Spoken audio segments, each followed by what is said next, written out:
Okay, good morning. Not, you have two of us here. Commissioner Rader could show up at any time. I'm not quite sure, but Suze, we'll just turn it over and let you go. Okay, let me get this set up real quick.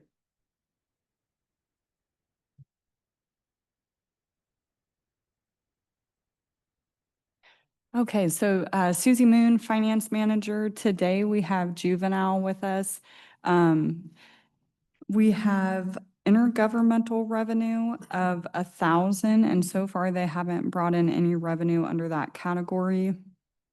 Goods and services had a budget of just shy of 56,000, and they have exceeded that. So during the fourth quarter budget amendment, we'll be increasing that to agree with the year-to-date actuals.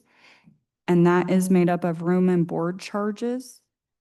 Miscellaneous revenue didn't have a budget, but they have brought in just over $800 for the year. So we'll be amending that in the fourth quarter as well.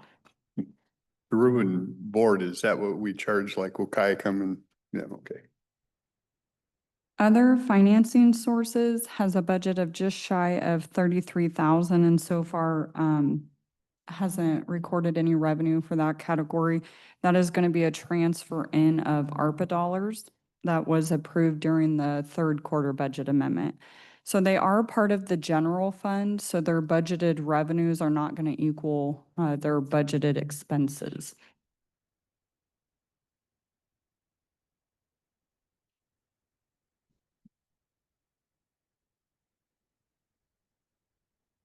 Personnel has a budget of just over 2.8 million and so far has expended 1.7 million.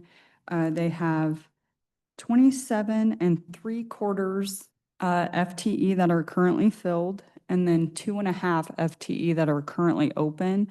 2 of those are going to be detention officers. Those vacancies account for about 127,000 in payroll costs through August before factoring in any benefits. So if we factor in the payroll costs and the benefits for the open FTE, they would be slightly over budget by roughly 20,000 for personnel costs. Supplies has a budget of just over 59,000 and so far has expended 36,000. So they are under budget for supplies. Services has a budget of just over 529,000 and so far has expended 472,000.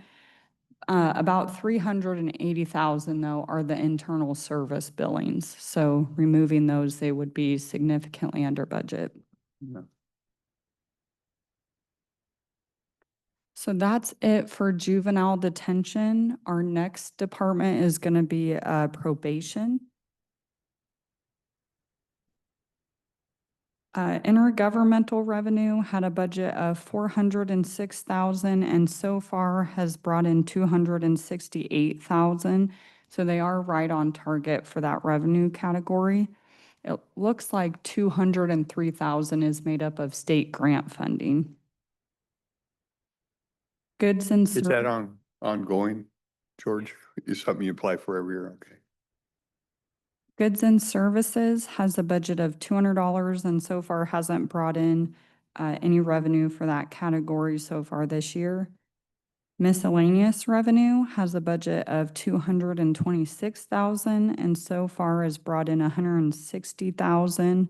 Most of that is actually related to the BECA funding, which comes from the state, and that's used to provide intervention services, treatment, and support to youth. Other financing sources has a budget of just shy of 149,000 and so far has brought in 93,000 and those are transfers in for the mental health tax dollars. And again, this department is part of the general fund, so their revenues won't equal expenses.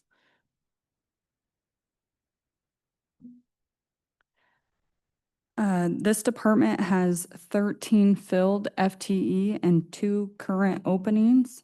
Personnel has a budget of just over 1.6 million and so far has expended just shy of 900,000.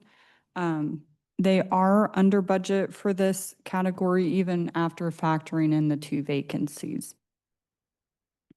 Supplies has a budget of 25,000 and so far has expended 15,000. So they are slightly under target for that category. Services has a budget of 708,000 and so far has expended 509,000. But 277 of that's related to the internal service billing, so they are under target for that one as well.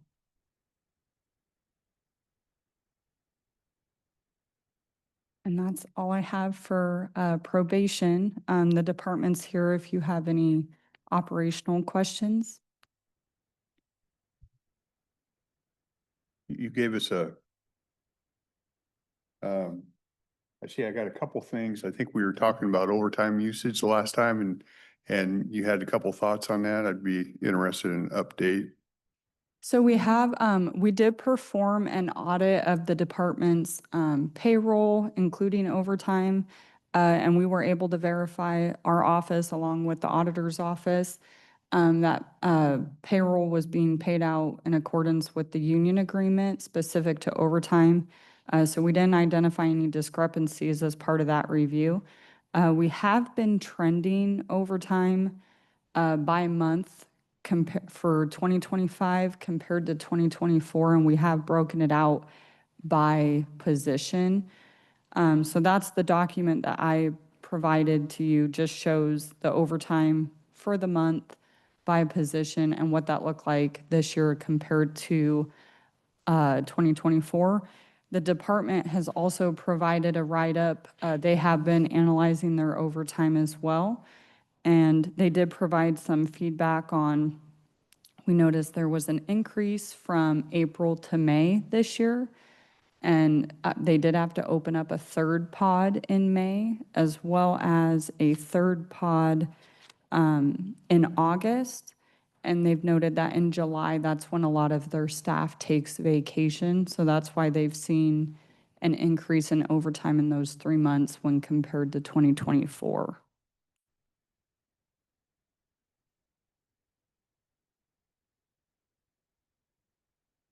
And I believe when they were last here for budget review, they had hired 2 new detention officers, which attributed to an increase in overtime as well, I believe for overlap for training.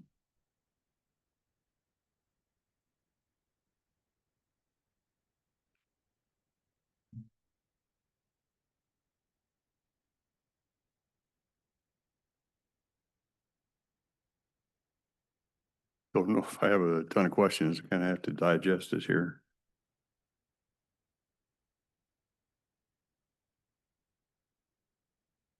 Okay.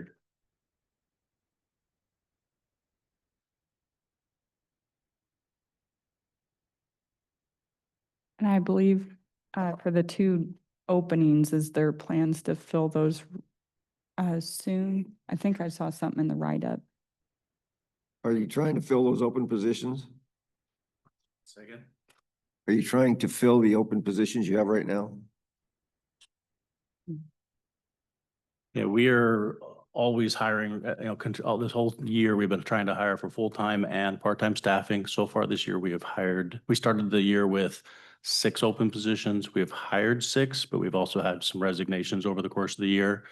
Our last 2 hires, one of them started the same week someone left, and then this newest new hire will finish their training about the same time another person leaves. So we always are kind of combating that turnover rate. So we are always actively hiring. We have several people kind of in the works. From first interview to through training and being on the floor, it's about a 4.5 to 5 month process. So it takes us some time. But we are trying to fill those spots. So from the beginning of hiring somebody to end of training is what kind of a gap? From the moment we make the offer to when we do it, or from when we do the first interview? When you decide you're gonna hire somebody and now you gotta put them through training? That's a 5 weeks training that we do to get them to where we're comfortable that they can actually run a housing unit with the juveniles. Okay, And then they have an additional 80 hours of academy training sometime later during the year that the state requires.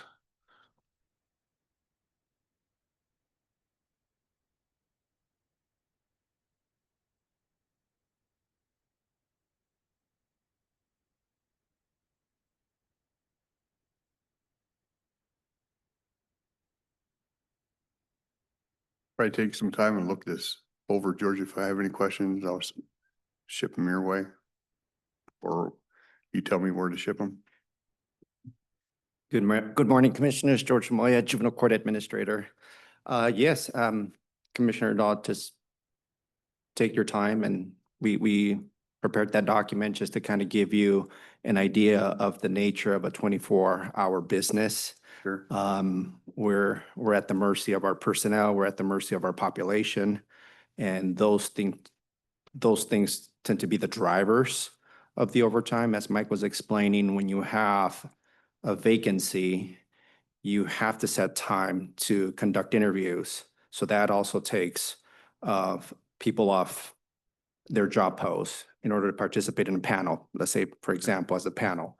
And once you actually offer someone the position and they accept, we have to get them through training. And once we get them trained, where we're comfortable enough, where they're gonna be successful at the academy, be in a residential pod where they're not gonna be a risk to themselves or to somebody else, then they get to go to the academy, which creates another void. And that's just the nature of the business, unfortunately. And I get all that, you know, when you're working with people, getting them up to speed, I don't have any problem with that. What I'm trying to figure out is we came in and we changed some job titles and duties. And the purpose of that was because as they were titled, it created a lot of overtime. And if we changed the job title, it would not create that overtime. And I'm trying to see where I can see that in here is probably what I'm looking for. Oh, I see. So if you go to the charts that are in there, one of them is our general overtime tracking, and it's broken down with overtime, extra help, and then our lead, which is our shift supervisor overtime. So the shift supervisor overtime, that's where you're going to see that, because what we were doing before is we were filling those vacancies with just overtime. And we've seen a huge decrease in our shift supervisor in overtime directly related to that position that we created those two new posts for. That's the red line here? Yeah, I think it's red or orange, I think, depending which printout it was. Yeah. It could be either. It looks red to me, but doesn't mean it is. So in August, what do we attribute that rapid decline for on that chart that you're referring to? It's the other chart. Where's the, sorry. Because it looks like it's holding steady and then all of a sudden we hit Okay, so in August, it was actually in July where we had the big spike in that orange line. That was because we had one of our supervisors took 2 weeks of vacation, another one took a week of vacation, and then there's just a smattering of stuff. It's just July is a big month for people to take their vacation. So then when they vacate that post, somebody has to fill it. So it's filled with overtime usually. but your extra lead position, your overtime and your extra help, all of them took a steep dive down. You see that, your green line, your blue line, Oh, and red. in August, yeah. So going into August, we actually the green and the blues went way up in August because we had an extra pod opened. We didn't have a whole lot of vacation or things with our leads, so that one dropped. And then for September, we haven't had the extra pod. We haven't had a whole lot of leave taken by staff or by our supervisors. So all those numbers are trending back down again, where they kind of will be without those extra things that add into our overtime need.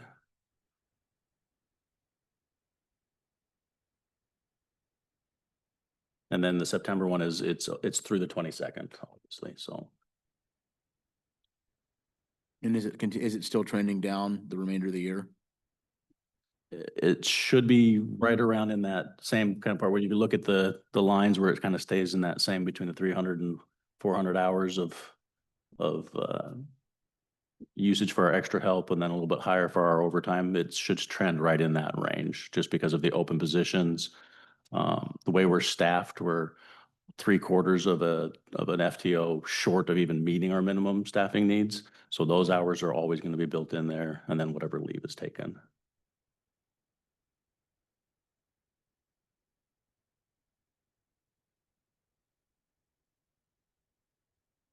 So I apologize for missing the first couple of minutes of the meeting, but so are we saying that we opened up an extra pod because we had that number of youth in the facility? We had in May, when we had the first spike for the overtime, we had in the community, we had two rival gangs that quite a few people shot at each other. There were several victims, several perpetrators, and they were all in our facility at the same time. So we have to separate those ones out, and that's why we opened another pod. It wasn't because we reached a number that required us to open another pod. It was a safety and security needs.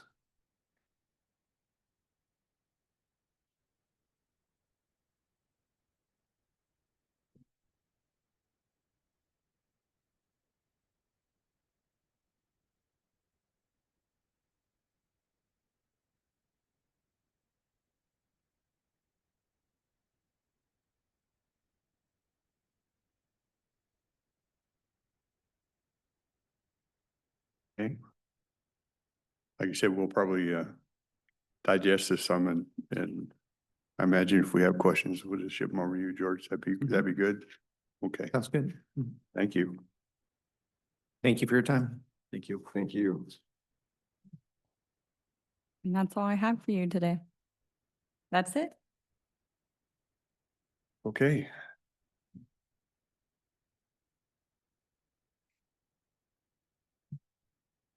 Do have a miscellaneous I'll just bring up. I'm going over this. I don't know if you two have decided to go over to, this is like the annual WASAC meeting over in Spokane. I saw it. We can all go. I'm just letting you know if you wanted to do that, that it's there. Usually it's, they bring in vendors like they had, crab in and they had different things and I found it useful the time I went over to learn how crab works because you hear Susan talk about it a lot and different things. So I found that useful. And then they hold the annual meeting at the end and you can zoom in, but it's the one meeting where all directors vote. Oh. Okay. And the last time Dennis and I went over and Arn zoomed in for the meeting, but I'm just letting you know, this is their big one if you decide you want to attend. And it's worth the education. I found at the time I went, yeah, because it was fairly new and I heard about crab, but I didn't really understand how they worked and I heard about some different things. They had a lot of breakout sessions where you could sit with the people. Okay. I'm glad you said that. I just thought it was something for you since you're on that committee. No. Now that I know that we can No, go. I'll this is look into it. This is a big one. I haven't looked it up, but they'll probably list the breakout sessions and stuff and personally, I found it helpful. Sure. Okay. Thank you. Yep.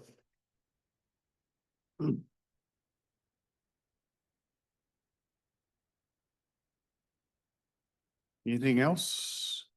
Till?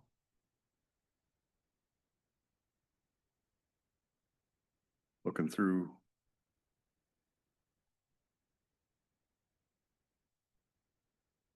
Well, we got quite a few at 10. We'll take a.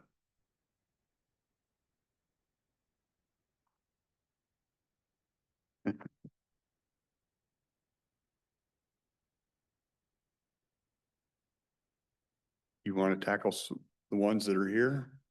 I'm good with it if they are. Yeah, okay. Whatever. You okay with that? Ren, can we start with you?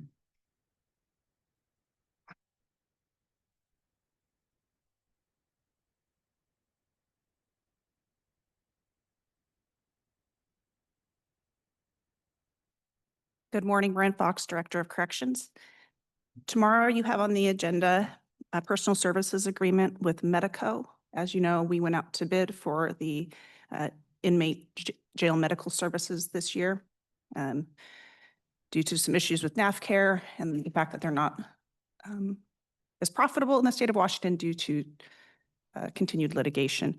So they were one of the bidders. However, they are not the company we chose. We went with the lowest bidder, which is Medico. We're currently paying NAFCare $2,730,381. With Medico, it will be $4,827. That's a 46% increase. About Which of- 1.3 million. Yeah, Yeah. 46.5% increase. So as I said, that was the lowest bidder. Obviously, that's a huge increase, but this is the situation that we are in. Years 2 and 3 will be a 3% increase. Year 4 is a 3.5%, and year 5 is 4%. There is one position that's in this that we will not be filling until next year. Likely, it's connected to the Medicaid Transformation Act that we've put a pause on until we get this company in place.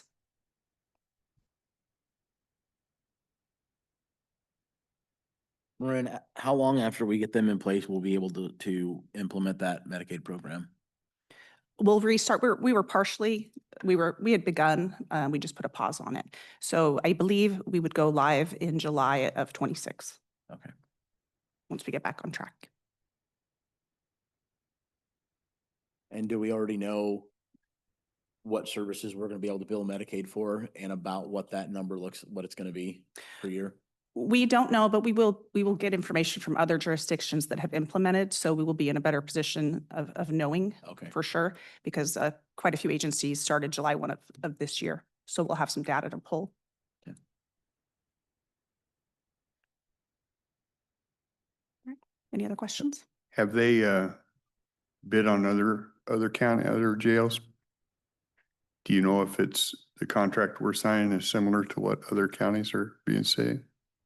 Well, the 2 other jails they have in the state of Washington, Nisqually Tribal Jail, which is not necessarily like-sized, and SCORE, which is a Up municipal, Bellevue a area. combined municipal jail in the Seattle area. It's a very large jail, so it's not really apples to apples necessarily.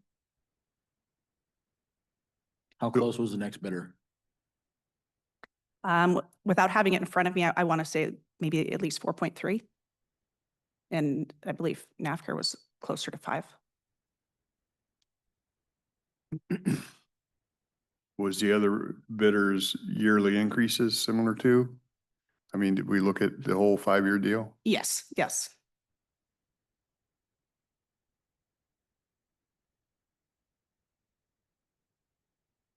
Who reviews these contracts? Is it you or does our prosecuting attorney team get involved with it? Yes, Jason Loreen has been involved, risk pool, obviously, and finance.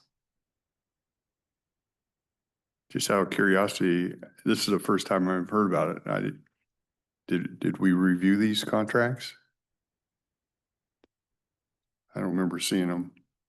Don't remember seeing them. I don't remember seeing one either. I remember talking about it, but I don't remember seeing a contract, From NAFCA or this contract, the new one. the new one? Yeah, it was submitted with the documents. Okay, I might give Jason a call. Right.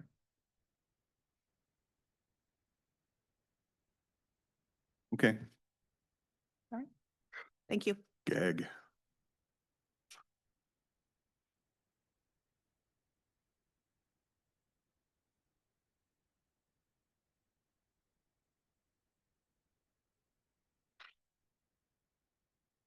What else is in? I don't see PA, so how about Public Works?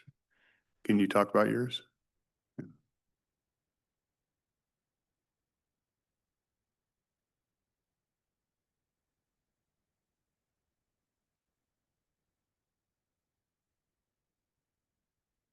Good morning, Commissioners. Sean Ray, Public Works.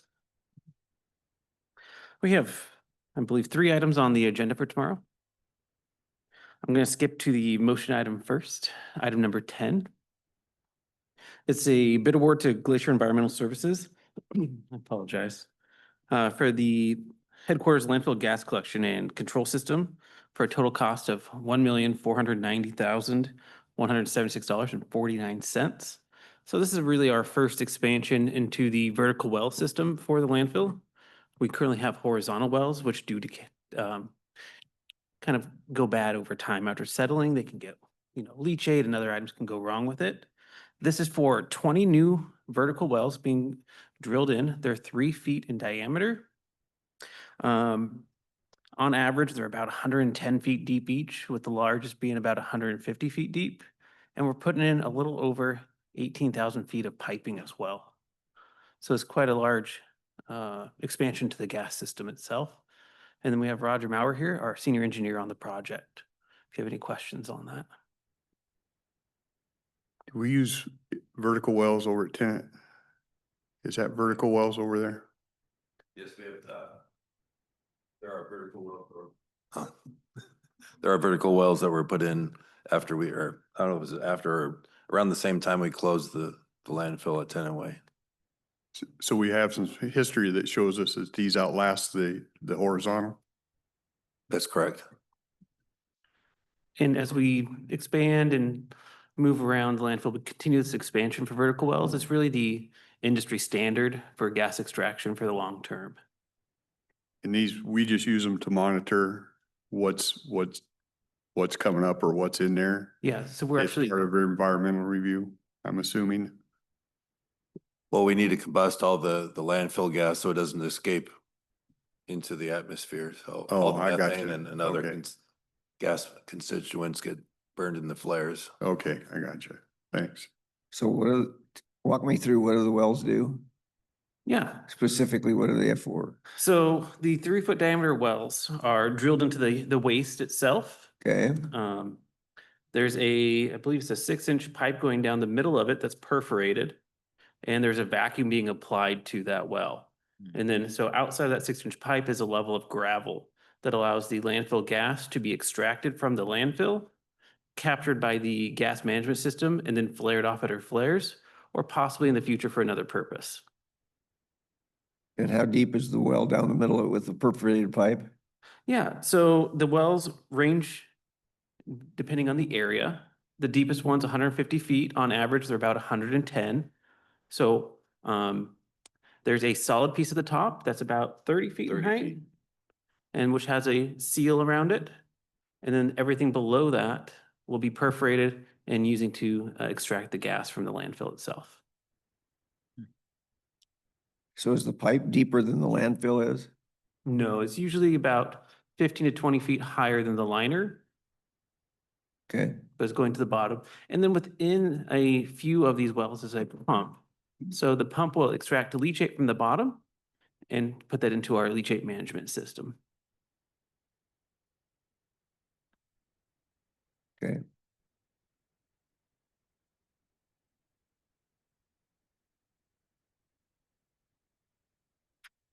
What's the ultimate depth design for the landfill?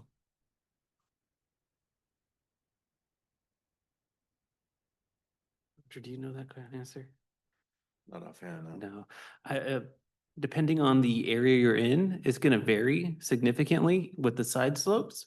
But in the middle, I believe it's over 200 feet. Okay, 22 cells altogether. Interesting.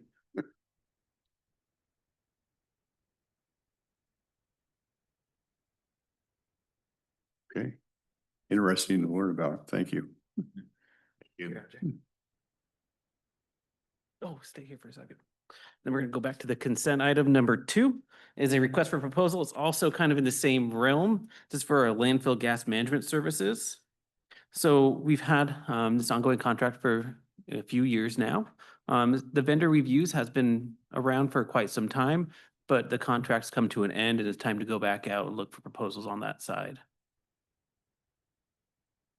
So you're talking about the call for bids item. Yeah, the request for proposals. Okay.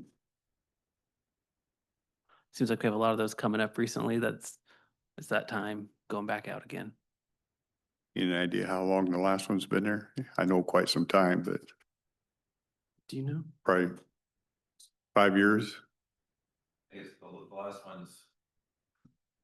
last one was executed at the beginning of 2022. Okay, so we're in that 3-year Mhm. frame where we tend to go out. Yeah, so previously they were also awarded the contract before that. And prior to that, they were a subcontractor for our engineer of record at the time on the landfill.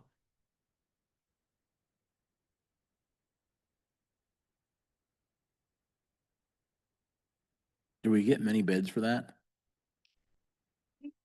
Last time. Yeah. Yeah, quite a few. So as Susan said, about 5 last time. There's a few in the area, and then you have the national wide ones as well.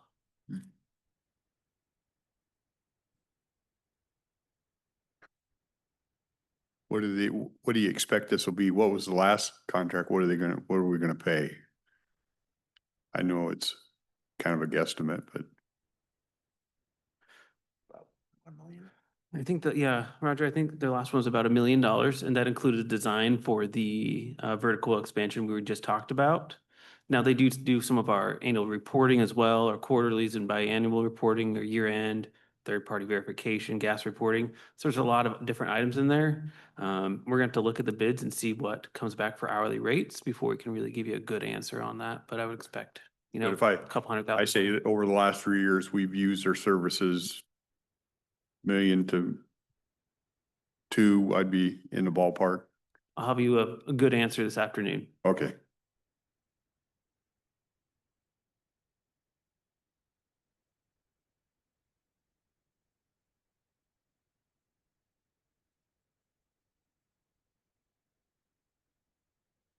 Any other questions on number 2?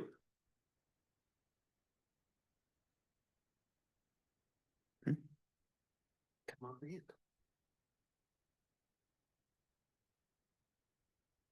So Susan Eugenius, County Engineer. So the remaining Public Works item is a change order, the first and final change order for our striping project. It's for a total of $10,586. It was for additional striping that we requested the striper to complete, and the total length was 28.5 miles. They completed the work at the original bid unit prices. It was just areas that were either left off the list or we had done some additional work on there that they went out to address.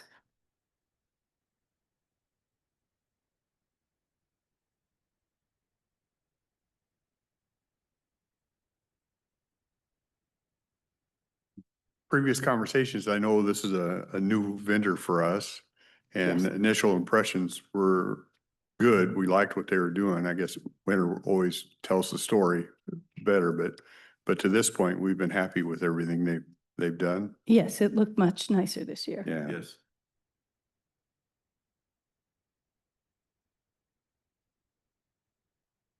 Didn't they also make a change in something to do with the paint, the quality of the paint that we were using?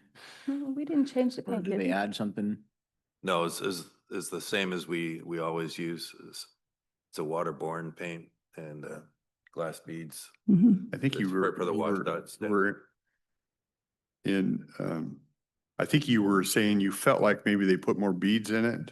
Yeah, I was. Yes. That was an improvement from before you were Yeah, mentioning. I think the last year's contract, it did not look like they had the right number of beads in it, where this looks like it's the correct.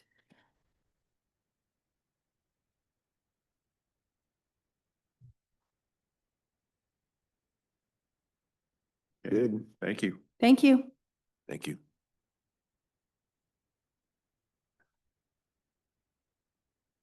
Gina. You're gonna have a day tomorrow.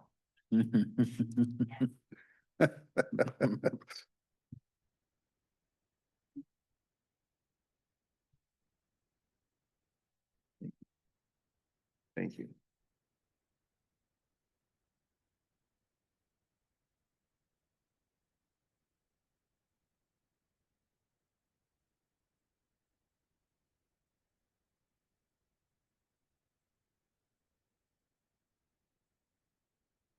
Nina James, Health and Human Services. We do have several items on the agenda for tomorrow.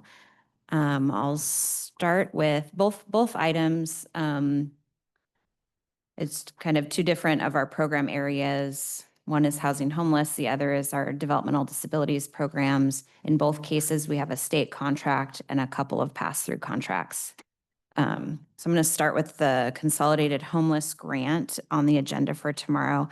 What I've handed out is just kind of an overview. I know there was some questions about what this grant has looked like in the past. And so I just wanted to highlight the last 3 bienniums that we've had this grant.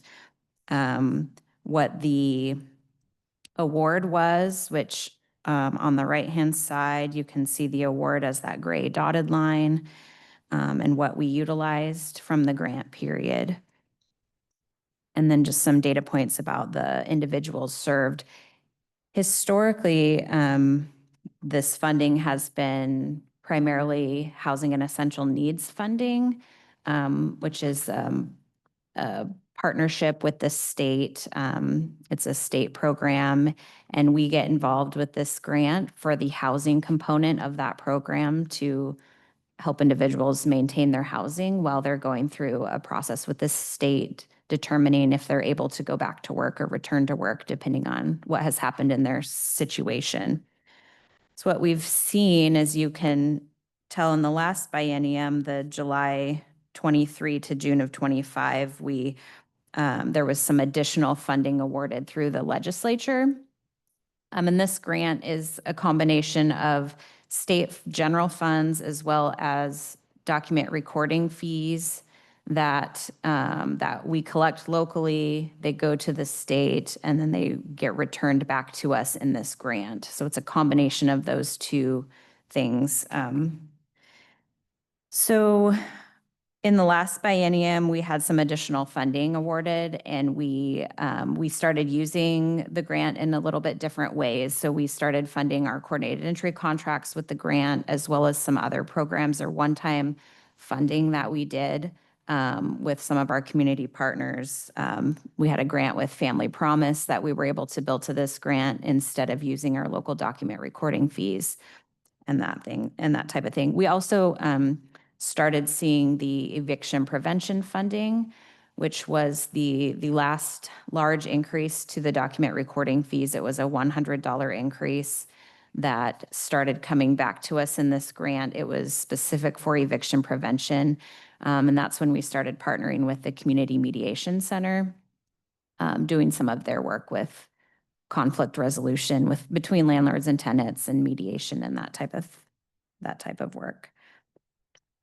On the back side is just kind of an overview of what we're looking at for this biennium. The contract amount is about $11.7 million. What we have lined up for pass-through contracts right now, which are on the agenda for tomorrow, is a contract with CAP and a contract with the Community Mediation Center. Those contracts are to kind of continue the work that we've been involved with them on with this grant. I would also continue to fund our coordinated entry contracts with Family Health Center, Community House, and Emergency Support Shelter with this contract, instead of billing our local document recording fees. So I just wanted to show sort of what, if the contracts are approved, what we would have allocated out and what we still have that would be unallocated in that sense. So I think we would have allocated a little under half of the total grant. If we are looking at future allocations, we would have lots of discussion with the board about what that looks like and what programs we might consider, and that sort of thing. I do want to point out, with all of these Health and Human Services bills this grant for some of our time. We're able to do that for work we do with our homeless housing task force, for time we spend working on our 5-year plan, doing the point in time count, other meetings and reports we put together for the state. So we bill our time towards this grant instead of the document recording fees as well. And then I know there was some question about how the state determines the funding amounts. I had a conversation with the state about what that looks like. They said historically the contract amounts have been determined using this formula where they look at your census data, your population that's in poverty, who's enrolled in HEN. They look at all these factors and some type of formula to generate how much funding they were giving to counties. It did not include the point in time count. And I've been triple confirmed that they do not use our point in time numbers to determine funding allocations. what they have said they're shifting to, and I think partly because with the addition of this extra funding that's been approved with the legislature, they have said future grants will be determined based on actual spending. So they're going to look at what counties utilized the previous year and make their allocations based on what has been spent. Surprises me, they haven't done that because we're looking at not even, we have commitments of less than half of what they want to give us. And I know there's, contrary to some belief out there, there are restrictions on what you can do this to. I can't Mhm. just give it away. Right, right. Gina, can you help me make sense of these numbers here? July 21 through 23, 350 clients served, 210 moved into housing, 75 exited. And then when we go down to 23 to 25, the numbers are pretty much the same. With the exception of we added the eviction prevention. Can you help me understand how those numbers would stay the same after 4 years of supposedly serving those clients? Yeah, so and those aren't necessarily the same clients. So there could be some crossover between the bienniums, but they're not necessarily the same clients from the biennium, from that biennium to the next biennium. They are about the same, you're right. But when we look at like how many have moved into housing, for example, that is specific to that biennium. So there's no crossover there. So we have like from 21 to 23, 210 that moved into housing. And then when we go down to 23 to 25, 211 moved into housing. Those are different households that have moved into housing. So are we saying then that every year we have about 140 families that become homeless? That become homeless, I wouldn't draw that conclusion from this data. Well, I'm just saying if we have 350 and 210 moved into housing and we're not talking about an overlap, and then the following year, again, we have 350 in Mhm. rapid housing. If we place 210, then that means we would have, Yes, sorry, still looking for housing, Yeah. or that CAP is still working with to try to help get into housing. Yeah. Yes, that's accurate.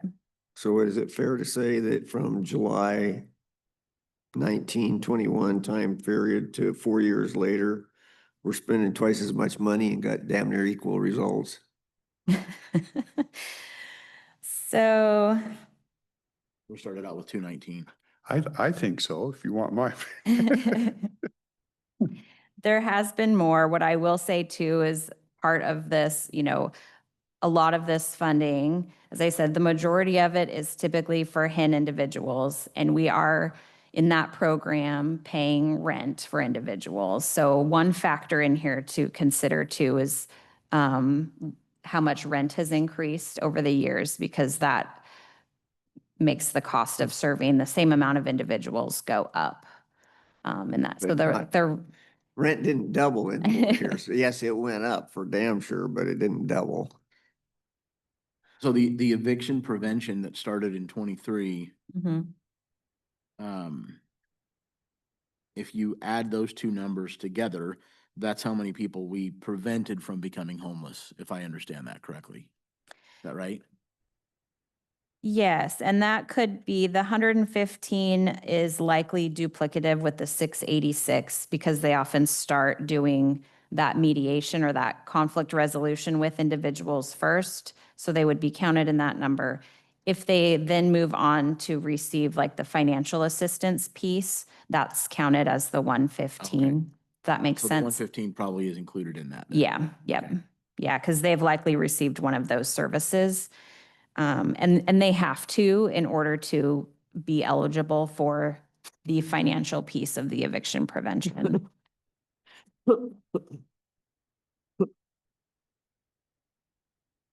But that, if you subtract those numbers, then there was likely some type of resolution that didn't involve the financial side of eviction prevention that was either, the mediation center helped them with a repayment plan or just some type of communication between the tenant and the landlord that helped resolve their situation. And it didn't have to move forward to an eviction, or it didn't have to move forward to utilizing the financial piece of the eviction prevention. So, I really like what the mediation center does for people mhm, with that. It's a really good program. yeah. So this consolidated housing grant, we're talking about items 11, 12, 13. Can you say that again? I'm sorry. When we're talking about this consolidated grant, are we affecting items 11, 12, 13? Then we have goes into the disability with LifeWorks and On the agenda item. Oh, yes. Sorry. I was looking at my sheet. Yes, on the agenda, what we have is the consolidated homeless grant with the state. We have the state contract for the 11.7. And then we have 2 pass-through contracts with CAP and the Community Mediation Center. And then we have oh. Has the CAP grant always come to us? yes. It does, and it's just a pass through to them, but it touches our. And the mediation center for eviction prevention, we did this last year. We did. Mhm. I thought when I was over there, I thought CAP kind of ran a lot of the,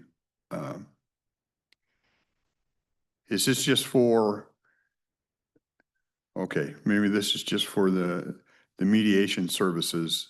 Yep. CAP still, if they determine they need some help with rent, that still goes to CAP. Yes. It's a Okay, I was trying to partnership. see if they were taking some of that. It's a partnership program, and the mediation center, they're really focused, their work is really focused on that landlord tenant mediation piece. So they're not, they would rather leave that financial rent assistance piece to somebody who does that type of work. And so that's the partnership with CAP, that if someone is working with the mediation center and going through that process and they determine the financial assistance would be beneficial in their situation and help resolve that to prevent the eviction, then they will sort of do that referral to CAP, and then CAP can pick that piece up. Well, I know some had some concerns that CAP wasn't being responsive, and so I was curious if they were trying to take some of that on themselves. We have shifted some of the program pieces a little bit. We've been working with the mediation center and with CAP and looking at sort of how folks move through that process. The mediation center is doing more of an initial screening piece that helps get some of those things in motion. In order to do a better referral to CAP to kind of expedite how individuals can move through. So we have been doing a lot of work around that. Okay. And I'm assuming, at least what I'm looking at, I think I'm missing a zero. It's 143,000. Right.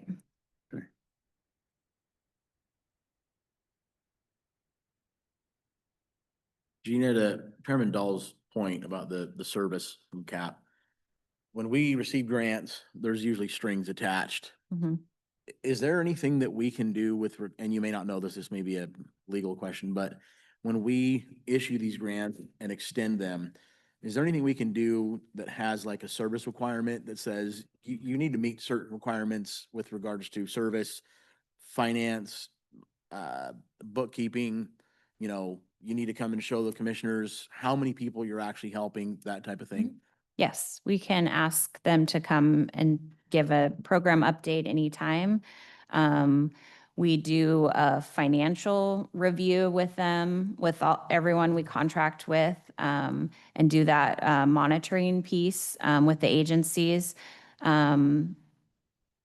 We also do like a program review, and so we're looking at making sure that they're doing the program as is outlined both in their contract and with the CHG guidelines, because there are parameters for certain things that, you have to have a client file, you have to have certain things in the client file, you have to have a lease before you can issue rent assistance to know what the lease amount is and how long they're there. So there are certain pieces that, that we look at on a regular basis. And if the board wants to invite them in and hear from them at a certain point, we're happy to help facilitate that. They can come in anytime. Let me take that even deeper. I come from an industry that we had, we would pay outside audits to come in on probably a yearly basis, just to look everything over, and they weren't always the same firm. It was to bring them in and just look at everything and make sure that when the people we served, when we told them something, it was what it was. Do we have the ability? I was looking through the contract briefly this morning, and it shows in there we are responsible for reporting any fraud activity or types of things to the Department of Commerce. Do we have a vehicle? And I'm looking through some of the budget numbers, and I guess I'm looking through this top, like it says standard admin, standard rent, standard, I don't know what standard operation, I don't know what all that means and what you can use those for, but do we have the ability to pick a couple agencies and hire an independent firm to come in and look at them and make sure things are happening that are supposed to be happening? And can that be billed out of one of those? Potentially. I'll explain what we currently do as our practice if we want to. Yeah, and I get that. And we had that at the financial institution too. We had internal auditors. We had all that internal. I'm talking about an independent set of eyes that walks in and says, and looks at books and says, yeah, you're either good or we missed it over here or something of that nature. Yeah, potentially. I'm happy to figure out if we could, if we could bill something like that to this grant to pay for that cost. I know CAP, for example, because they are involved in a lot of different things, they have to do a federal single audit and they submit that result to us when that's complete. So we see that piece from them as well. That is, a different entity doing auditing on them as an agency as a whole. But I'm happy to look into that a little bit more. Okay, well, then I would have 3 questions for you. 1, can we do it? Mm-hmm. 2, are you able to use funds out of this contract to do that? And are our contracts written in the sense that would give us the ability to do that? I mean, we've put out some big money, and I'm not, I'm just throwing this out there because this is where we put money. We put, we've put over 2 million into Best Place.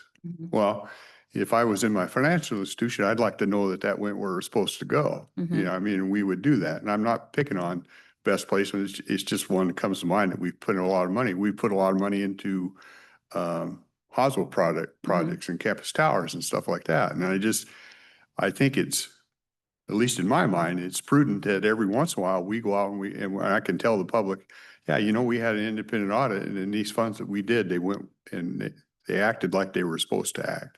And I guess what prompts it is you look at it on a national level and you look at some of the things they've done and some of the, to me, which is obvious fraud, and I don't want that happening to our people in the county. So that would be my 3 questions to you. Okay. Yep. Happy to look at that. We typically, with those capital type projects, we review every receipt as it comes, as they submit invoices to us. So we, with those capital projects, we ask for them to submit all of their receipts when they submit for reimbursement from us. So we're looking at that as it comes in to make sure it's going towards what it was intended to go towards. With these contracts, more service-based contracts, we do a risk assessment in the beginning of contracting where we determine, how much funds are we giving them? Is this a new service? Is it something they've done for a long time? And determine a risk level. And then we audit based on what risk level is determined. And so we'll do either, depending on their risk level, low, medium, or high, we'll do a random spot check of the invoice and we'll say, okay, submit all of your Yeah. receipts and backup for this time period. And it's, it's not known to them ahead of time. We just pick it randomly and review that. If we see anything that doesn't, match up, then we will look at more and broaden the scope. And I'm not trying in any way, shape or form suggest that you're not doing Yeah. your job. I think you guys do your job. I think you do what you're supposed to do. But it's just like in my world too, we had people, we always expected they did their job, and I think they did. But the advantage you have with somebody outside is you have somebody with no personal relationships, Mhm. and you have somebody that has the time to look deeper. They don't have 15 projects they're trying to manage. Yeah. And I think that's the advantages you gain. And I think that type of look makes sense every so often. Yeah. Yeah. So- I'm happy to look into that. Gina, has there ever been, to your knowledge, has there ever been an outside agency that audits any of this process besides your department, somebody completely separate from the county? Has the county ever hired an outside auditor to go through and confirm what his question is? Has the county hired? Not that I'm aware of, no. Okay. So I guess I would say, yeah, I would support that if, do we have the ability to Mhm. hire an outside independent Mhm. agency, and two, to bill those expenses to these funds? Okay. Yeah, I'm happy to look into that. And I would be in favor, I don't know if we already do, but I would be in favor of having them come in and give us the opportunity to ask them questions on an annual basis. And the outside audit, I don't look at it as a situation where we're not trusting anybody Mhm. within the county or the people that are receiving the money, but it's a way to keep honest people honest. Yeah, sure. But it's also transparency and accountability. Mhm. And ultimately, this is taxpayer money. And I really think that they should sit right here and tell us what they're doing with their money. We met with somebody last week and I was able to ask them, how many people do you bring into the program? How many have graduated? And she had a number for every single one of them. And I'm like, that's what we want to see. Due diligence. Yeah. Sure. Okay.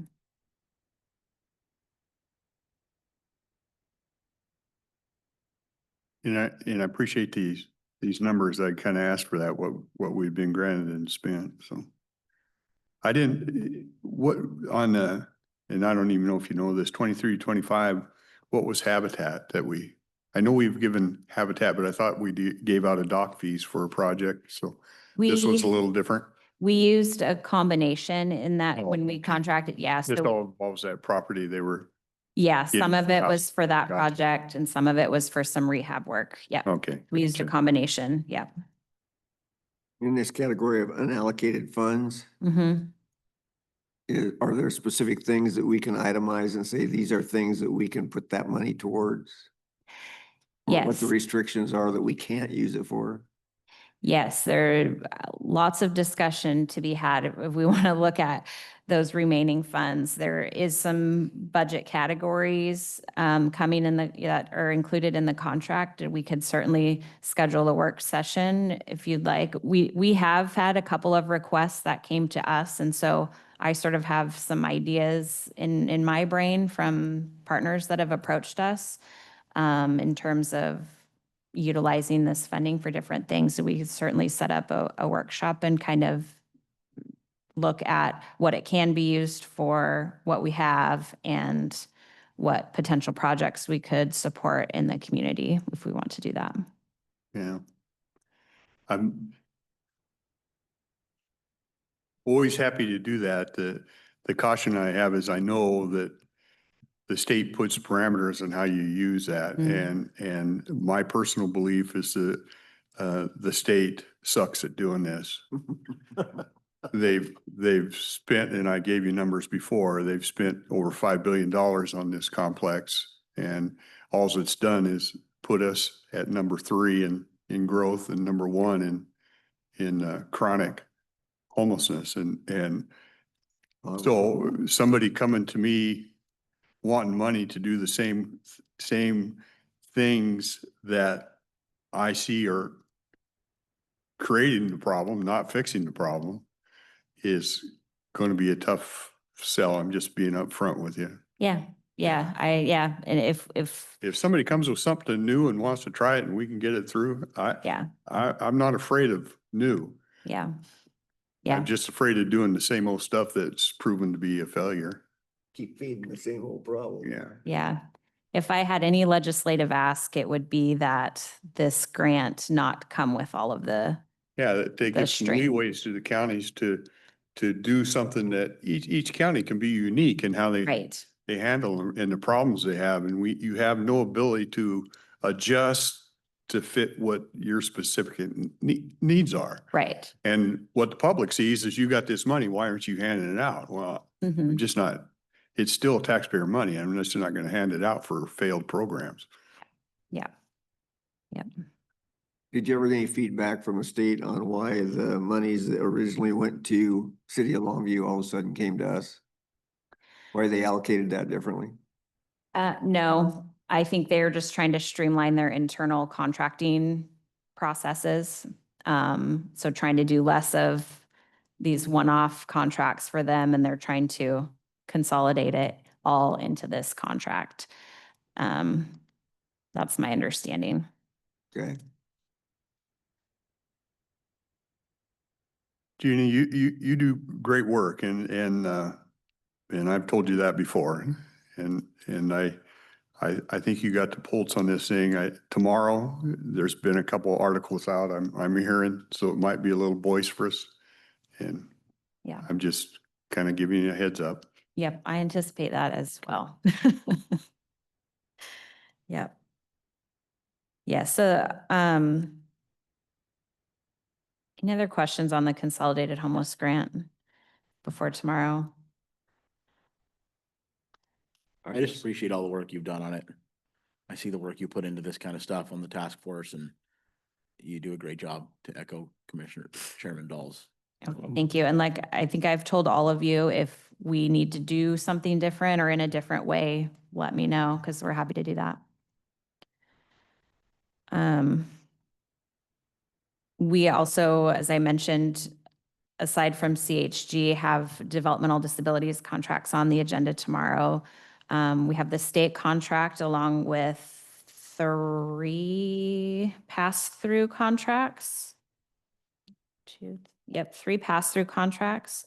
The state contract provides funding for specific services. So it provides some funding for child development services, which we historically passed down to the Progress Center as our neurodevelopment center in Cowlitz County.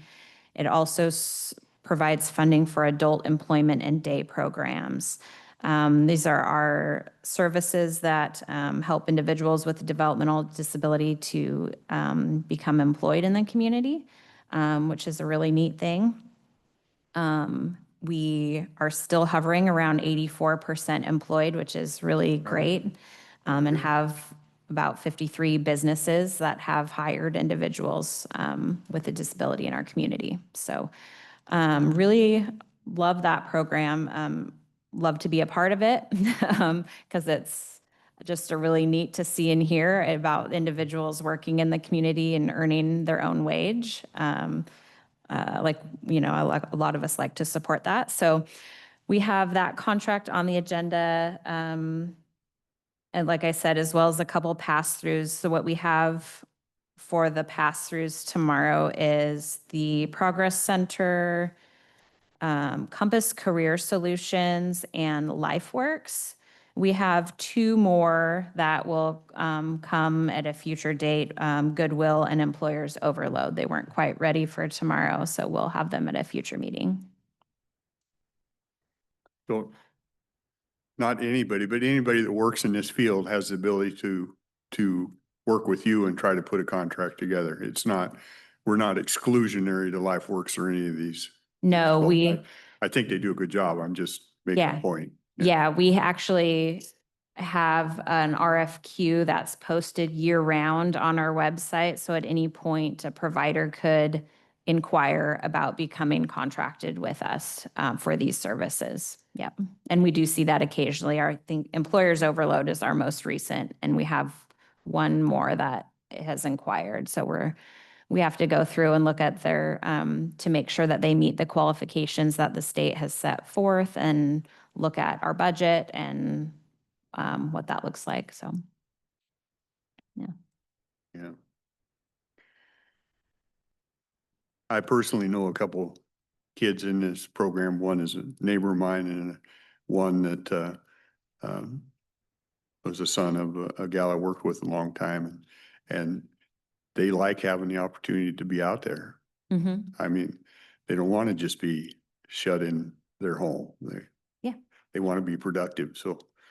Yep. uh, Yep. I'm just going to put a plug out. October is National Disability Employment Awareness Month. And so you'll see some social media posts and things from us about that. We were looking and considering a proclamation as well. We have some community partners that have asked about a county proclamation for that. So that might be something that comes up. And I don't know if it works for the county. If it does, I would love to see the county participate and help some of these kids Mhm. as they move down their path. Yeah, I would as well. We, at HHS, we do some, every once in a while, we do a job. Now the word's escaping me. We allow individuals to come in and volunteer, and they do some job training in our building. And so they'll complete some task for us by volunteering their time, and we get to interact a little bit with them. And their job coach comes in, and they're observing their skills and abilities and helping them figure out what they're able to do, and what they like to do. So it's really neat to be part of that. And always we'll look for opportunities for the county to get more involved in that.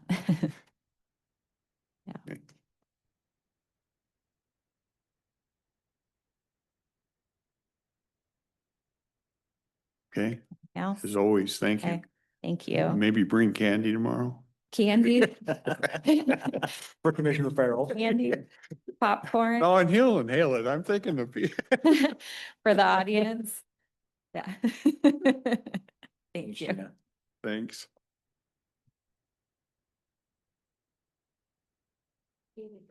Is David on? Mr. David. Hello, good morning. Can you hear me? Morning.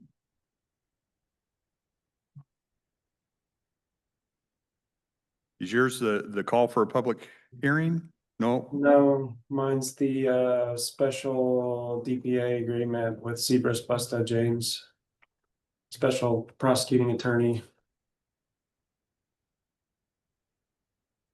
I think Jason might be standing by for the public hearing thing.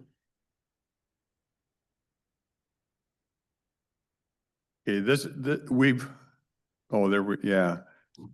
We've talked about this before, right? We're moving from the person we had and this is a new firm we've had some experience with and liked. Am I on the right path or am I thinking different? Yeah, just for a little bit more further background, there's there's employment law and labor law. Employment law is like the HR stuff. Labor law is like the CBA arbitration type stuff.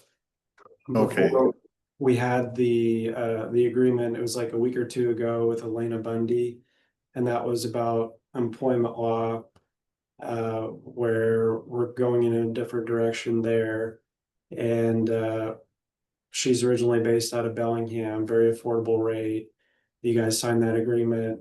She's worked with Jessica and Shelley and me Okay. before, and so that's all good. The labor law, we've been kind of in between attorneys. We worked with a different firm before, and then in the last year or so, we haven't really had a need for it. Like there hasn't been CBA negotiations. That's going to be ramping back up. So I reached out to 3 different firms because we need someone to step in.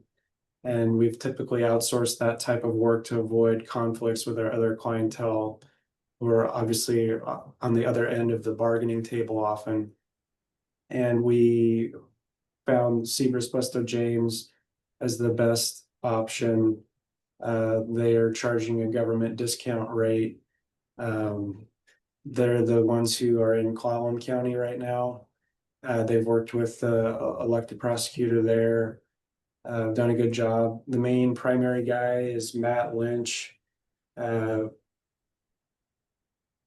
I think he could probably be described as probably one of the top labor attorneys in the state in terms of experience and well-known, and he's litigated and arbitrated lots of bargaining negotiation experience. He's going to be someone that's great to have at the table.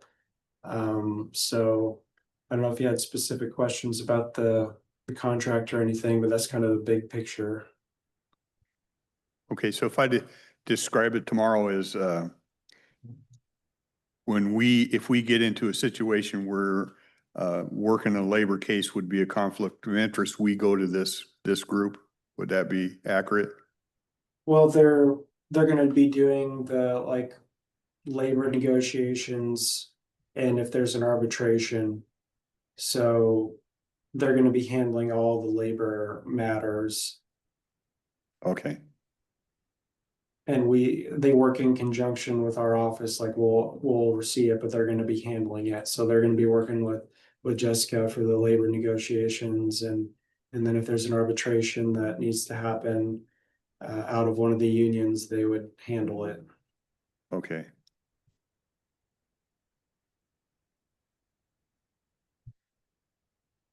Just trying to figure out how to, and typically when we sign these, are they like 3-year deals or yearly deals or do you? Yeah, this one we did it through 2028. Okay. So a 3-year contract. Yeah. With an asterisk that it's subject to renegotiation and amendment after December 31, 2026. And I think part of that might be due to the fact of just election timeframes. But yeah, we've technically the contract runs through 2028. Okay, And I think this firm was actually one that last time when Dana Gigler was here and we originally got a different labor firm on board, they had responded to inquiries at that time. And they were one of the top 2 that we were considering. And we ended up going with a different firm before. Then they had to change in personnel. And anyway, long story short, they look like the best option right now overall. okay. Thank you, David. Yeah, is that it or anything else or on that? I think unless people have questions tomorrow, I think I can explain it fairly decently. Okay, and I'll come on, so you can do it at the beginning with the consent agenda, is that right? Yes, I'll log in and if you want me to say anything tomorrow morning, I sure can, so, okay, I appreciate it. Thank you. yeah, no problem.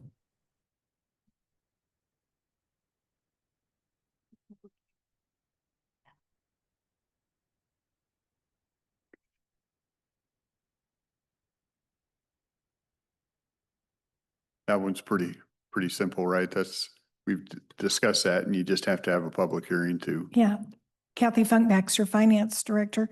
I just have to have a request for a public hearing, a formal, and then based upon that, then we will publicize for at least 2 weeks. And the public hearing is to do 2 things. One, to amend the budget for 2025. And secondly, to establish a new fund, which we've talked about a couple times for the sheriff's office, the Equipment and Technology Fund. So that's what the public hearing is for. And then I have another item on the agenda for a resolution. And that's a resolution related to contracting indebtedness. And it's declaring, it's a declaration of official intent to reimburse capital expenditures in connection with the construction of improvements to the Cowlitz County Event Center from proceeds of a future bonding or borrowing. They anticipate going out for a new bond in 2026, I think early first quarter of 2026, possibly for about $13 million. And this would allow the PFD to actually reimburse themselves from those proceeds. So, but we have to do this resolution because we would be the entity actually issuing those $13 million bond proceeds. Okay. I'll try and remember that. If I make a question tomorrow, you might have to help me answer it. Yeah, so, anyway, so it's just an IRS requirement that this is on file, in order for them to utilize future bond proceeds to reimburse themselves.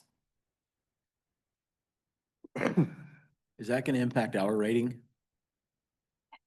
Yes, future? well, the bond will be issued under the county's name, but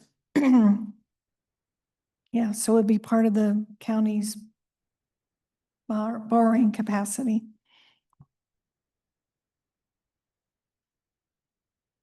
Yep, so, and this is something they've come and talked with y'all Yeah. about previously and did a presentation of what they would be doing with these bond proceeds and improving the convention center. Yeah, PFDs, they could set up and bond themselves. The advantage if we bond it through us and we feel like we have the capacity, we've talked about that, looked at that, and it should be Yeah, fine, is It's the- more the rate advantageous is- to do it through us. the rate is much better than them Right, doing it themselves. yep, so. And they've already started, this is all part of the master plan, and so they've already started doing some of these items.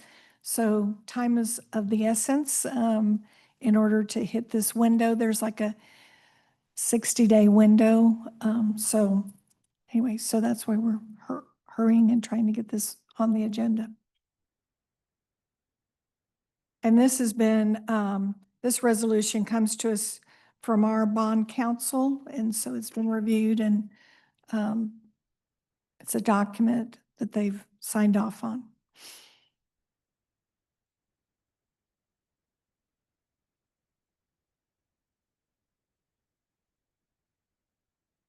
So our bond counsel prepares this for us, so we know we're all in compliance, or Right. our legal team They've is. made gonna sure, tell yeah. us. Yeah, okay. They've made sure it's in the appropriate language. And like I said, this is pretty much an IRS type requirement, so.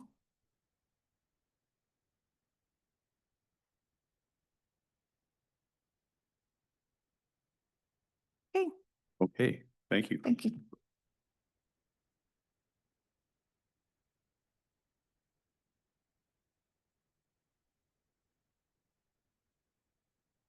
And so does Shelley, is Shelley coming?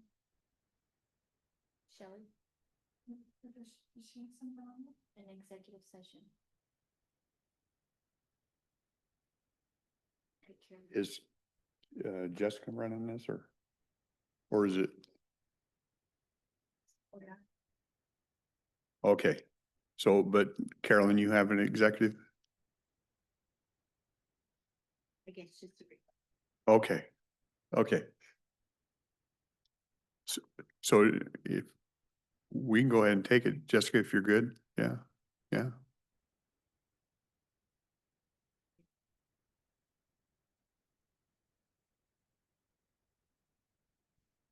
Good morning, Jessica Warren, Human Resources. I have one request from the auditor's office this morning, and Carolyn came with some background on this request.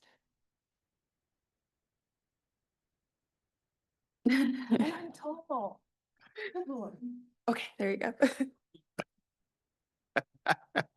Will it just appear on here? So, thank you. We're so tech savvy now. Look at us. I know. I love this. Today I'm requesting a staff reclassification in addition to salary increase. Oh, see, I would have never. Thank you.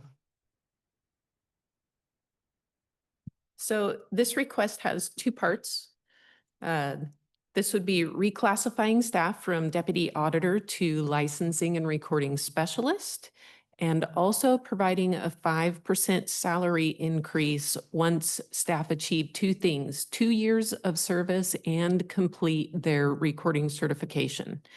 The intent is to better reflect the actual work being performed and to provide an incentive that helps us retain skilled employees. I put together a couple of slides so that I've talked to you about this before, but I wanted it to be in black and white, how they achieve it and also how it would be paid for so that you have it in writing. The current title, Deputy Auditor, is outdated and does not accurately reflect the specialized duties our staff carry out. In 2006, the licensing and recording departments were merged into one office. Since then, employees have been expected to master two very different areas of expertise, and no incentive was provided to recognize the additional responsibility. While this works well in a lot of small counties, most mid to larger counties still maintain two very separate departments, licensing and recording. It is difficult for us to retain qualified employees, which in turn has led to service interruptions and even office closures for me. The recording certification is a professional credential that ensures staff have advanced knowledge in handling, preserving, and accurately recording historical documents. But by tying a 5% salary increase to both longevity and certification, we recognize the value of that expertise and we encourage them to stay with the department long-term, which in turn provides better service to the public.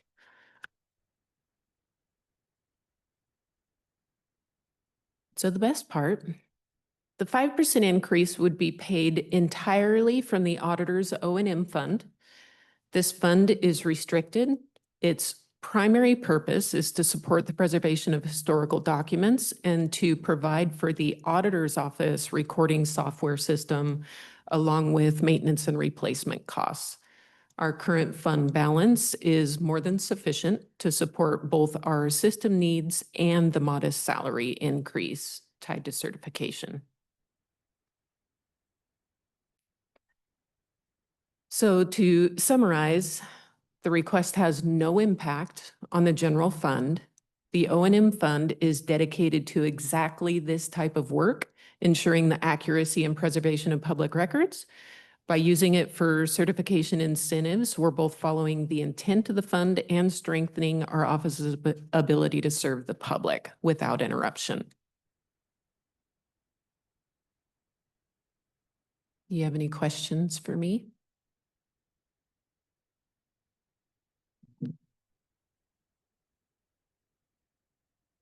This reclassification, what's it do to our other departments? I've seen this and then other departments want that reclassification. Where are we at with? So I get that you're presenting something that doesn't attack or impact general funds, but it Yes. could from others. well, Carolyn is changing not necessarily the structure of her office, but moving away from that deputy auditor classification. And this is specific to a licensing and recording. That's the Okay. reclassification piece where we changed the name. We're moving away from deputy auditor to recognize the special needs in the office. So they would be retitled to licensing and recording specialist, not tied to deputy auditor. And So- then just to clarify, so the title change, it's not a reclassification for the entire office. It's specifically a reclassification for her lead licensing and recording. And then a new classification of a licensing and recording specialist 3. The rest of the office remain unchanged. So Yeah. the impact is how many employees, Carolyn? 6 total. The front line in the auditor's office. Well, We- total yeah. eventually, if they Yeah, stay the and cur- achieve The that. current reclassification is only 2 lead positions and then one person who's eligible for that 3 level. So we won't have a deputy auditor anymore? Not in the auditor's office. You would still have deputy auditors, I'm assuming, in like treasurer's office, or the deputy treasurers, or. The treasurer's office has like deputy treasurers, deputy clerks. This is separate from the chief deputy, though. So what's the level compared to the deputy? Is it a different level up? It's adding one classification. So they are still at the same, all start at the same salary classification, but at the 2-year point, this would provide one additional structure for my license and recording specialists once they hit 2 years. Yeah, so what is now the deputy auditor 1 and 2, those remain unchanged at salary grade 180 and 190. And then deputy auditor 3, which is now the licensing and recording specialist 3, will be salary grade 200, which is just a 5% increase from that. And then the lead would go to 210. So there's no domino effect anywhere else because of this. So the deputy auditor or whatever in treasurer is at 190? Step 1, 180, step 1, right? Correct, yes. And you don't think they'll want to change the title so they can be at 200? Do they have a dedicated fund to pay for it? Your fund was set up for, and it's not just limited to your office, right? Isn't it? Yeah, People it's for records funded. retention, anybody can tap into it, right? Not anybody can tap into it. They have to apply for it, like Stacy does, the clerk's office. I've historically funded a part-time position in the clerk's office for decades now. That sole function of that position is records preservation. So we sign an MOU with Stacy annually.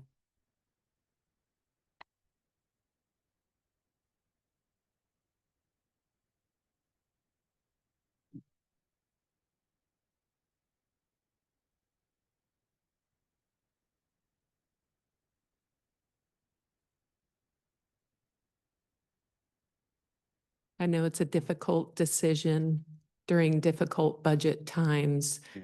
But I think that you've all noticed issues within my office with longevity and people jumping for 5% to other offices. It would just provide that one additional step to promote a little longevity, and then it's up to me to retain those employees.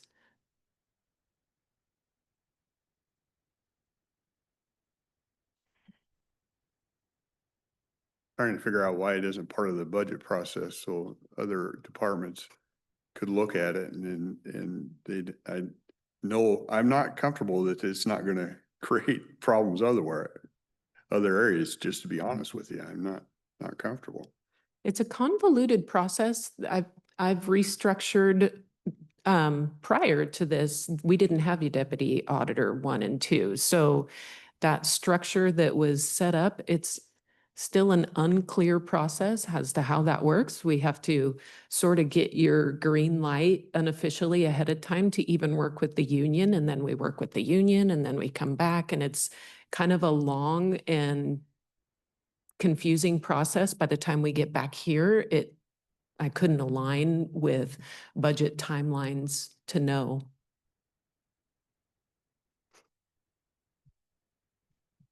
So are you telling me this request is to start that process with the union? Is that what I'm hearing? We met with you in executive session to get the kind of green light just to talk to the union. And then it took several weeks for that process to, be vetted through the union approved, and now we're back for an official yes or no.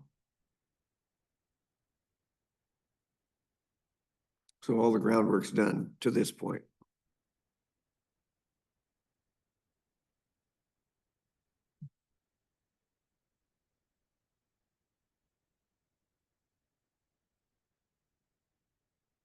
All I can say is if you guys are comfortable, that's fine, but I'm not comfortable in what it means to other departments. I know we've been through this discussion several times. And I don't know how this would affect other departments or bleed into it. And I understand your concern. Jessica, do you see any pitfalls? I mean, I'm not going to disagree with you. I think that there could potentially be other requests, and that's something that has occurred in the past. So I'm not, confident that this isn't going to create issues amongst other departments or offices.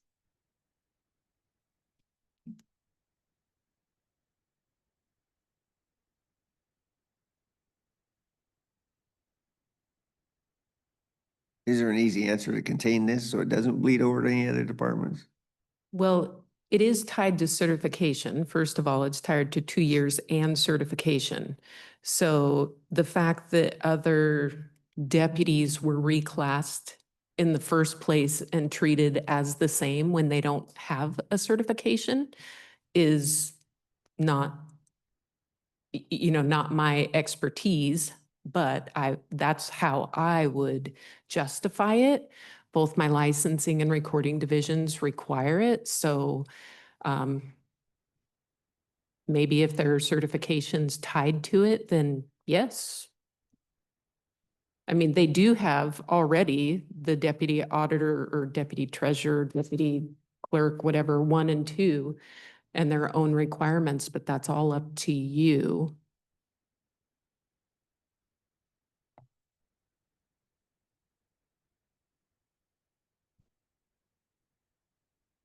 Deborah Gardner, Cowles County Treasurer. I heard you on there and I had the question of how this falls to other departments. If my front office hears about this, they're gonna ask for the same thing. So it does affect across the board. And the other question is, this is a budget item. When I had some changes, I went through the budget.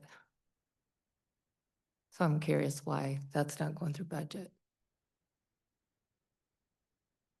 The process itself isn't outlined for us in any way, shape, or form. Like I say, it's confusing, and I did have discussions early on. I guess if you wanted me to go through the budget process, then I would have been happy to do so.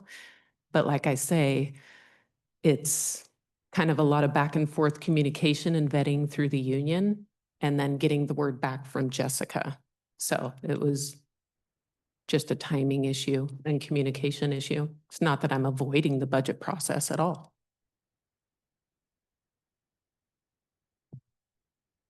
I think it points out, and I know we've talked about it before, we have that. And I think you're working on that policy that then would be in writing and everybody'd have a chance to look at it.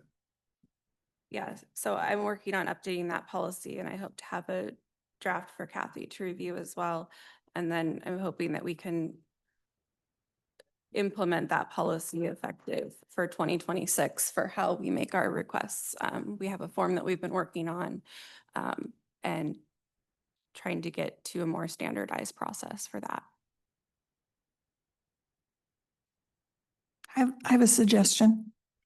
So next week, we do have a personnel workshop, budget workshop. I don't know when is this effective?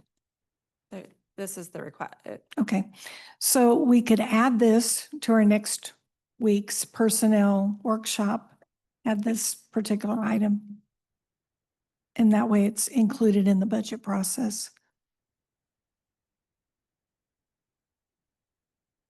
I would be open to that. So then like Treasurer come up and had comments on it today, and others would have the chance to do the same.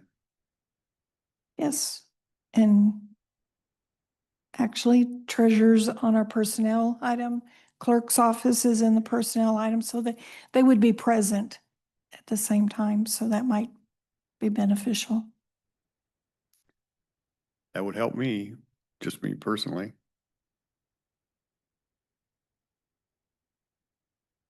I'm good Yeah. with that. Okay, let's do that. Okay, so we'll add it. We'll work with Carolyn and get those added in. I do understand one of the things she's talking about is that in the budget process, there is outside of the budget process, the union issue to take these to the union. So maybe that's something we can address in the policy, revision of the policy. You know, it's a difficult thing because each, the auditors, treasurers, I mean, they all can have unique needs, but over time, when you're dealing with the unions, they want to see them all as all the same. And I don't mind looking at them as unique departments, but then we have to keep them. They have to understand that they're unique from others, and it doesn't tend to happen here. So when we do something, I've seen that it affects across the board. So then it's not that I'm trying to say you don't need it. It's that I'm trying to say, I'm trying to figure out what the impact is totally to the county, not just to auditor's office or anybody's office.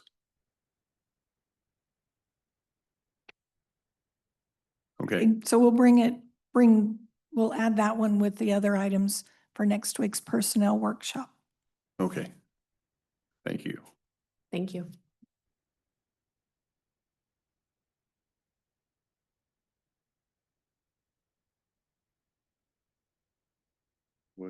What did Shelley have? She has an executive session. Shelley had an executive session? Go ahead. Well, I just had a request for an executive session under collective bargaining for 5 minutes. Okay, Jason. That's fine. I can wait.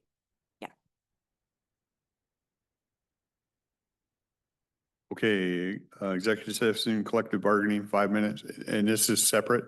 Separate from Shelley, yeah. Okay, so because we got Jason on the line, we'll do yours. Okay, perfect. No, Jason's for Shelley. Sorry. Oh. Okay, sorry. Let me back up here. Shelley Pierce. Shelley Pierce, Risk Management. We're requesting an executive session to review a tort claim. We need about 15 minutes. Okay.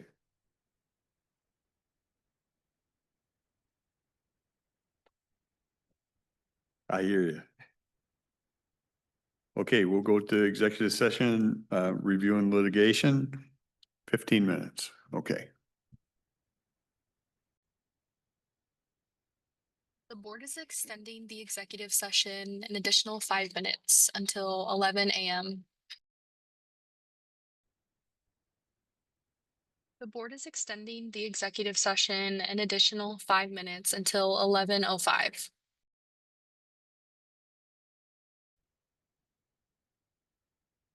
Okay, back from executive session on potential litigation. The decision was made to proceed with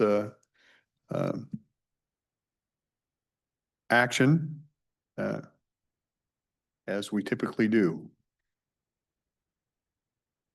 Is that good enough? Okay. Now we'll be going into collective bargaining for 5 minutes in another executive session.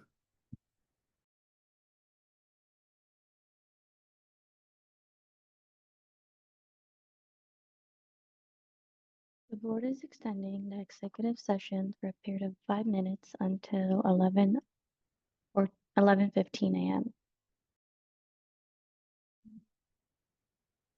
Okay, back from executive session. No decisions rendered. Anything else, Jessica? We're all good? Anything else, gentlemen? Think we're all good? Buckle up for tomorrow a little bit. Okay, we will adjourn. Thank you.